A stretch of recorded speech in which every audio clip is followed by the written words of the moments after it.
Since before 2000, there's been a dark, violent phenomenon happening in the Philippines regarding karaoke and Frank Sinatra's most popular song, My Way. Since that time, there have been at least 7 violent attacks against Filipinos singing or about to sing the song. Some journalists estimate that number is closer to 12. Many of these attacks have resulted in death by either gunshot or stab wounds. There are no other such records of a song causing so much individual violence anywhere. Another layer on top of that is the fact that the song is about a man nearing the end of his life. No one can really comprehend why this is happening with this specific song. There are theories, which we're going to dive into a bit, but perhaps it's also a good time, without being too preachy, to draw a tiny bit of attention to the hardships the Filipino citizens have endured, especially in the recent past. Imagine this. You're in the Philippines, a country comprised of 7,000 islands in the Pacific. You just spent the day on a beautiful beach, had a few drinks, a comforting, tanky meal, and now you want to cap off the night by partaking in the unofficial Filipino national pastime, karaoke. You find a spot just around the corner. It's a bit seedy, but drinks are cheap and they're flowing. Tourists and Filipinos alike are singing to their heart's content. Maybe you hear some rendition of Dua Lipa or Whitney Houston, definitely some Bruno Mars, who himself is half Filipino. Then, a young Filipino man takes the stage, grabbing the mic. You hear the first few bars of a familiar song, a gentle bass line followed by a harpsichord that takes us to its classic, crooning opening line. And now the end. No, just kidding. I'm not. This isn't about to be a sing-along. And now the end is near. The song is Frank Sinatra's classic power ballad, My Way, a song once intended to be his last. The song is warm and conversational, one that usually puts people at ease, thanks to its gentle nature. But instead, the room tenses up. They fear what might be coming next. An older man in the audience starts heckling the singer for being off-key, but the young man doesn't stop. He keeps singing because, after all, you can't let the terrorist win. The heckler, who's had a few too many drinks, becomes belligerent. The heckles turn into a demand. Stop singing now. I'm not sure how many of you are familiar with the competition show The Voice, but one of the judges used to be Jennifer Hudson, a fairly famous, very talented singer. Whenever she heard an incredible performance by a contestant, she would take off her shoe and throw it at them. Well, the Philippines have a version of that, except it's the complete opposite, and it involves just one song, and if you sing it badly, instead of getting a celebratory shoe thrown at you, someone shoots you with a gun, like a firearm. So yeah, not really the same thing at all, other than someone, performing an action on someone else who's singing from a distance. And that's what happens to the young man. Unfazed by threats, he keeps singing. I ate it up and spit it out. I faced it all and I stood tall. Bam! The belligerent heckler, an off-duty security officer, pulls out his pistol, firing a single bullet into the young man's chest. He dies almost instantly. This series of events really happened, and it happened in May of 2007. It's shocking and sad. And at least for anyone looking for justice, there did happen to be another off-duty officer in the bar who disarmed and arrested the shooter immediately. But here's the strange thing. This was not the first time someone in the Philippines had been killed over a karaoke rendition of Frank Sinatra's American classic. And tragically, it wouldn't be the last. Some call this a pattern, others are labeling it a phenomenon. Whatever you want to call it, it's the topic of today's video. Hello everybody. Today we're talking about the Frank Sinatra karaoke killers. This is a story that is exactly as strange as it sounds, and also a phenomenon that I'm sure most of you have never heard of before. So we're going to talk about some of the cases and ask the question as to why this is happening in the first place. Without further ado, we are going to go ahead and get into it, but as always, thank you for watching. Now, there have been countless karaoke rage incidents since the invention of karaoke, most of which have involved alcohol and violent crime. There was a man who was attacked in Seattle for singing Coldplay's song Yellow, which, that one's fair. Or the man in Malaysia who hogged the karaoke mic so much that the patrons banded together and stabbed him to death. In Thailand, there was a killing spree after a man got so angry at someone who refused to stop singing John Denver's Take Me Home Country Roads on repeat that he shot and killed 8 people. None of those are funny because people actually lost their lives, and that's a tragedy. However, unrelated to those tragedies and the tragic loss of life, the opening of Take Me Home Country Roads is objectively a funny song intro to be really mad at. A headline in The Telegraph detailing another incident read, quote, Chinese toddler's karaoke tantrum ends in bloodbath, which that's not a joke.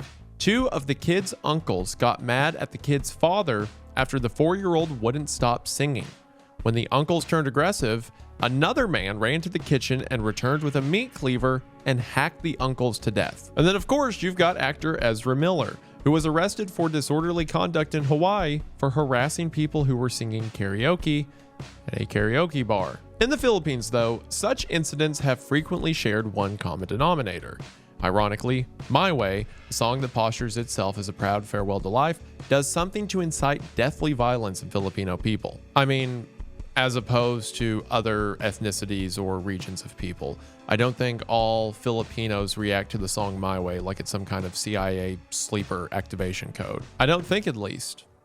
How would I know? It's gotten so bad that karaoke bars and songbook manufacturers have pulled the once beloved karaoke staple from their machines and off their pages, while some establishments have banned patrons from singing the song as a means to prevent even more potential violent crime. While these incidents had been known within the Philippines for some time, it wasn't until the 2007 shooting of the young man I mentioned in the intro that worldwide attention began to be shed on this dark cultural phenomenon. The young man's name was Rami Baligola. He was unemployed at the time and karaokeing at the Julieville KTV bar in San Mateo, where Robilito Ortega was working as the bar's security guard. Witnesses stated that Ortega was dancing at the beginning of the song, but then started yelling at Baligola that he was out of tune. Around the halfway point of the song, after hearing too much of Baligola's off-key rendition, Ortega pulled his .38 caliber pistol and shot him fatally in the chest. At the time of 2007, it was the most widely reported case. So people started digging into the story a little bit more. In doing so, they found a similar event from 7 years prior in October of 2000.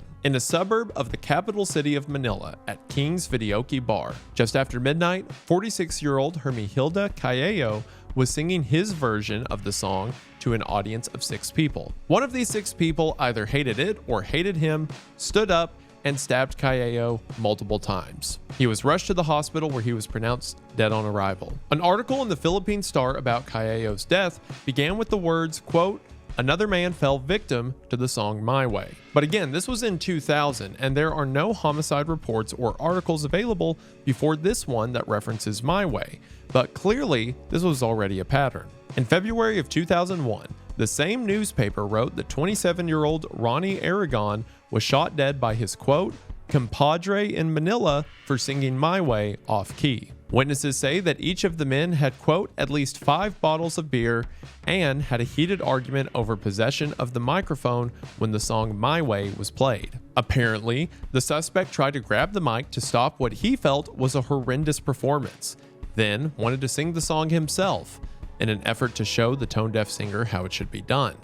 This led to a fight just outside the bar where Aragon was shot. The article ends by saying, quote, "There are no available statistics on how many have died over singing the old Frank Sinatra hit in a karaoke joint, considered to be the serial killer of such bars." In July of 2007, in the Caloocan City Videoke Bar in Manila, Hinero Francisco was left in critical condition after 2 men took issue with his off-key version of the song and shot him.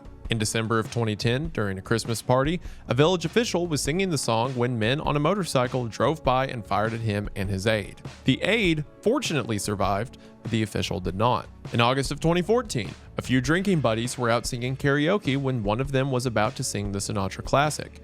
But when the song started, the other buddies wanted to sing it instead.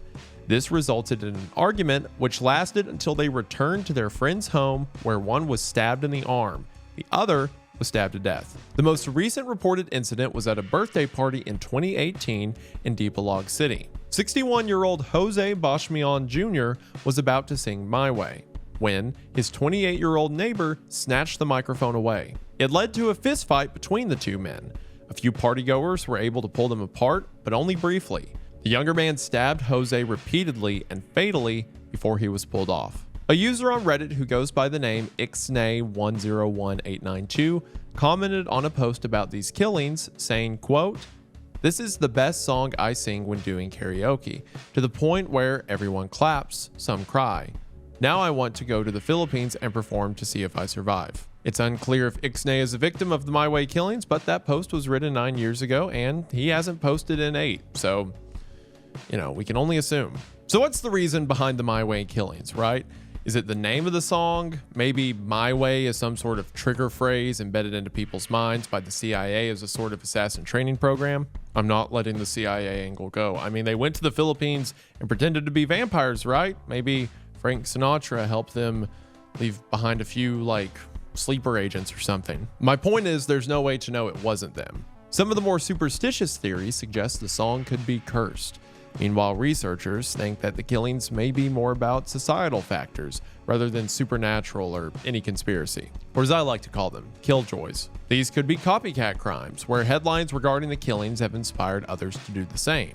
Alternatively, it could be the lyrics themselves. Perhaps someone finds the lyrics so pretentious and boastful that they just drive themselves to a homicidal rage. And who could blame them? Even Frank Sinatra eventually shared similar feelings about the record. Although fond of the song at the time he recorded it, even naming the album after it, Sinatra grew to despise it. He resented the fact that it became his #1 request at shows and concerts. According to his daughter Tina, Frank, quote, always thought that song was self-serving and self-indulgent. He didn't like it. With lyrics like, I bit off more than I could chew, but through it all, when there was doubt, I ate it up and spit it out. Or, for what is a man, what has he got? If not himself, then he has not. I personally like the song, but I understand if it's not your thing.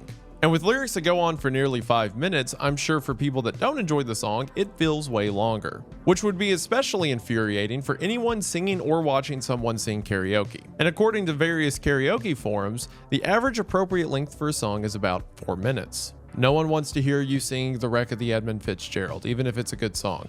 Knowing this, it becomes easier to see why a performance of the song could wind up feeling self-indulgent. I mean, it was cool when Sinatra did it, but just some random person at a karaoke bar singing about how they do things my way and how, they're the master of their life and it goes on for 5 minutes, it can get annoying. Butch Albarracin, the owner of Center for Pop, a singing school in Manila, supports this theory. Quote, the lyrics evoke feelings of pride and arrogance in the singer, as if you're somebody when you're really nobody.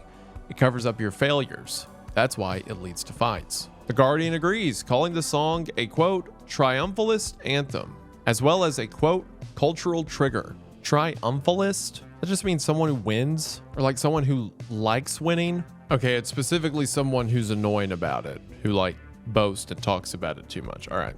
That makes more sense. I have the reading comprehension of a 7th grader. It's one thing when Frank Sinatra sings the words, but when your annoying neighbor or that one friend who you actually hate screams off key about how great they are for 5 minutes, maybe it doesn't set well. But it's also important to understand the culture behind karaoke, especially in the Philippines. Local establishments may have different written rules, do's and do nots, but amongst all of these exist 4 key unwritten rules of karaoke that Filipinos take seriously. Rule 1, never laugh at someone performing, no matter how off-key he or she may be. Number 2, the microphone is sacred, never grab it from someone else's hands. Number 3, don't sing a song someone else already has. And 4, don't spend too much time on stage. Also, I would add a 5th rule, do not sign someone else up without them knowing. It's just not cool, the person gets really awkward, and nobody has a good time except you, so don't be selfish. If you couldn't tell, Filipinos love karaoke. As Esquire Philippines describes it, quote, videoke, their way of saying karaoke, is more than entertainment in the Philippines, it's a social equalizer. Karaoke is embedded in the roots of the country's modern history.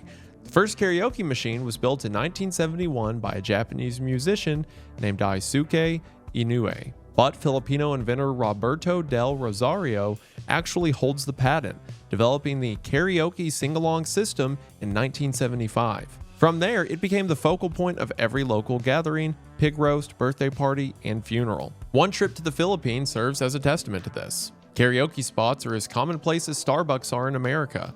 There's karaoke in nightclubs, as well as in regular karaoke bars with commercial machines, even live bands to make one feel like a rock star. There's more family-friendly KTV places, or karaoke television, that have food and private rooms for family gatherings. Even the local dry cleaners and laundromats have machines for customers to use while they wait for their clothes to dry. Well-known Filipino boxer Manny Pacquiao has appeared on Jimmy Kimmel Live several times, and when he does, he always sings karaoke with the titular host. There's a frequently repeated story in the Philippines that Imelda Marcos, wife of once dictator Ferdinand Marcos, performed karaoke at one of multimillionaire Malcolm Forbes' infamous yacht parties. Yes, Malcolm Forbes is in like Forbes magazine. Andy Warhol was at the party and later wrote in his diary that she sang 12 songs in a row, which all of those people knowing each other at once gives me a headache. The dictator's wife was on the Forbes yacht and Andy Warhol wrote about it. And it's not just cities. When Hannah Bay, a travel writer, journeyed to a remote province of the country, she noted that even these small villages participated. Quote, "Even though the area was plagued by frequent brownouts, the family living in the bamboo hut had a karaoke machine. My friend's little nephews were obsessed with Michael Jackson songs." A karaoke machine in a bamboo hut. I respect the order of priority. And it makes sense that a pastime known for bringing drunken joy and fun to people around the world would be enjoyed to those in the Philippines, especially since Filipinos have a reputation for being benevolent people with a happy demeanor. There's even a common stereotype that many Filipinos become nurses, and about 4% of all registered nurses in the United States are Filipino. And in coastal states like California, that number's closer to 20%. For most nurses, being nice and patient is a prerequisite. But despite this generality of kindness, obviously people are people, and not everyone from one culture is the exact same. And tragically, the history of the Philippines contains plenty of misfortune. For starters, there's of course the centuries of colonialism, which a brief recap of that is that the Spanish ruled the Philippines for over 300 years, from the 1500s to almost 1900. Following that, the United States occupied the country until World War II, when it was invaded by Japan and decimated by the war. Even the name Philippines stems from King Philip II, who is not of Filipino descent, if you couldn't tell. But more recent and tangible is the fact that for two very hard, very long decades, 1965 to 1986, the Philippines were forced to endure the aforementioned President Ferdinand Marcos, an unrecognized dictator who basically stole all of the money from his people. His wife Imelda was not only known for her yacht karaoke marathons, but for having a collection of 3,000 pairs of shoes. Despite millions and millions of dollars in foreign aid that the country received over a long period of time, including a generous amount from the United States, the Marcoses kept the nation impoverished to the point that it was nearly considered a third world country. As history shows, economic suffering leads to unhappy citizens who will find a way to lash out. And although Instagram and travel magazines might show the beautiful, safe, and touristy parts of the country, much of the country is still that way today. Which, if you want to see some of the ways that Marcos came to power and how the country got in such a bad place in the first place, you can check out my video about how the CIA pretended to be vampires to assert dominance over the country. I was not kidding about that either. That is a thing that happened. Watch the video, link in the description. On top of those struggles, one of the country's most recent presidents, Rodrigo Duterte, declared a war on drugs where even small crimes were punishable by death. This essentially gave him free range to murder his political enemies. Naturally, this came with a lot of collateral damage. HumanRightsWatch.org estimates that the quote-unquote war led to more than 12,000 Filipino deaths, of which at least 2,555 were by the Philippine National Police. Duterte left office in 2022. So, unfortunately, crime isn't a stranger there. There's long been an undercurrent of violence and discontent in the Philippines, much of it put in place by the government. Karaoke should be a way to escape that discontent, and normally it is. Belting out some Bon Jovi is known to be good for the soul, but discontent at that magnitude is sometimes strong enough to corrupt any joy that can be found. Professor and former dean of the University of the Philippines, Roland Tolentino, was interviewed about this very topic in 2010 by the New York Times. He states that, quote, "The Philippines is a very violent society, so karaoke only triggers what already exists here when certain social rules are broken." When you look at Sinatra's would-be swan song through that perspective, it starts to make sense why it can serve as a perfect vehicle for that trigger. Interestingly, despite its extreme global popularity, Frank Sinatra's My Way peaked on the Billboard's top hit list at only 27 and never even cracked the top 10. However, it did spend 75 weeks in the UK's top 40, a feat which still has not been broken by any song before or since. But there were really no musical charts in the Philippines in the 1970s. Billboard Philippines actually didn't launch until 2017, and the Philippine Association of the Record Industry didn't publish any historical records from that period.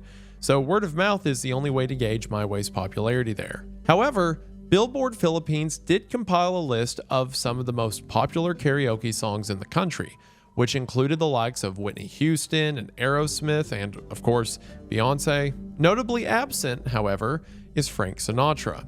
When My Way was released in 1969, a feel-good song about taking blows on the chin but standing tall, it resonated with a lot of Filipino people. Before it was removed from machines and banned from bars, My Way had taken hold of the country. Perhaps singing that song out loud to anyone who would listen expelled some demons, or at least made them feel part of a community. So they sang it a lot. But maybe they sang it too much, and at some point perhaps a song with those lyrics no longer felt like the right tone, given all that was happening around them. And eventually, that tone translated into the deadly phenomenon we have today. Despite our best guesses and available theories, members of the Philippines law enforcement aren't as quick to draw any one conclusion. They take things case by case, usually attributing the senseless violence to intoxication and easy access to weapons. Drunken men looking for some trouble, primed to let out some aggression, and finding the perfect excuse to do so. So what do you do if you're the Philippines? Well, in Australia, there's a tradition for any time that someone sings or plays the song Eagle Rock by Daddy Cool. Whether at a bar, a party, or a wedding, the tradition is that all the men, and sometimes women, drop their pants to their ankles and dance. That doesn't really help the whole Frank Sinatra thing in the Philippines. That's just something really weird Australians do, and someone else had to hear about it. So there's traditions like that in the United States as well. Anytime someone sings Sweet Caroline, everyone's obligated to go bum bum bum, even though the bum is actually an instrument beat and never said in the song. Or being from East Tennessee, anytime you hear the song Rocky Top, after the lyrics good old Rocky Top, you have to woo. Those are normal, respectable ways to have karaoke traditions, not whatever godless shenanigans are happening in Australia. This video isn't about them, I should move on. But traditions take time. So now establishments in the Philippines are attempting to cancel the song from karaoke consciousness, deleting it from all of the machines and songbooks, and posting this as one of their written rules. My Way is not under any circumstances to be performed here. Once a song of happiness for a downtrodden community, the goal, it would appear, is to just pretend that the song no longer exists, which is kind of sad, having to abandon something you once loved. Ironically, the first original version of the song, written in French by Jacques Revaux, was about a couple once in love falling out of it. Despite what Sinatra's version of the song may say, given all the violence the country has endured, this doesn't seem like the time to face it all and stand tall. The right to drunkenly belt a 60s power ballad for 5 minutes, unfortunately, may not be the hill you want to die on. Literally. That is, of course, unless you're Reddit user ixnay101892. In which case, keep fighting the fight, brother. And that is it for the Sinatra karaoke killings. I think it may just be one of those things where, since it was a popular song, and since it's kind of a song about being kicked while you're down and then standing back up, I think it's likely more of a correlation than a causation.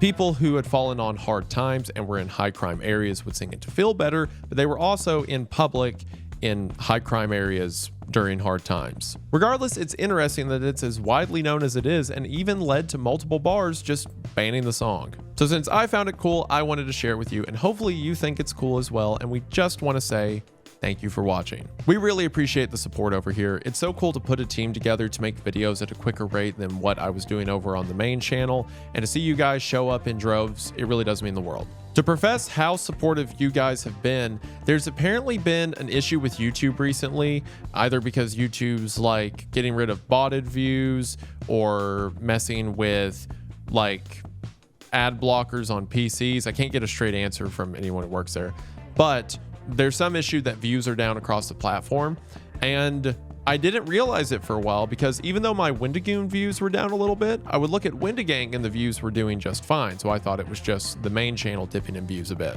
But then it turns out everyone's experiencing that, but Wendigang is just doing so well that it countered whatever drop everyone else is receiving. So to see you guys showing that level of support is really cool. All the team members certainly appreciate it. Everyone who worked on this video will be credited in the description, so be sure to show them some love. New content here and on Wendigoon and Creepcast is on the way, but I believe this should do it for now.